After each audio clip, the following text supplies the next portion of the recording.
لیکن ان کا جو ٹریک ریکارڈ ہے اینٹی اسٹیبلشمنٹ کے جی سویلین سپریمیسی کا جو یہ ریکارڈ اپنا کہتے ہیں وہ بہرحال ایک حد تک تو یہ چیز ہے، یہ ہے، اس کو پھر آپ کس طرح جسٹیفائی کریں گے جو ان کا موجودہ سٹینس ہے اس کو؟ سر وہ میں آپ کو بتاتا ہوں، آپ دیکھیں کہ جب پاکستان بنا، قائد اعظم محمد علی جناح نے بنایا، تو اس وقت جب وہ پرائم منسٹر آئے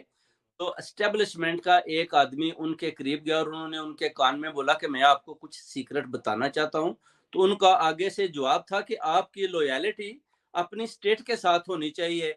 مجھے بتانے کی ضرورت نہیں، اور ادھر سے یعنی چلے جاؤ. تو یہ قائد اعظم محمد علی کا جواب تھا. اور ان کا کیا کام ہے کہ پہلے جب اسٹیبلشمنٹ ان کے جنرل ضیاء کی گود میں ان کو ابا جی کہتے تھے بیٹھ کے، اس کے بعد باجوہ صاحب کے یہ آگے پیچھے گھومتے رہے، جب اس نے ان کو اٹھا کے باہر پھینکا تو اس کے بعد دوبارہ انہوں نے ان کو پیسہ دیا جو دیکھیں 12 ارب وہ لے کے بھاگ گیا. اس کے بعد دوبارہ اس نے ان کو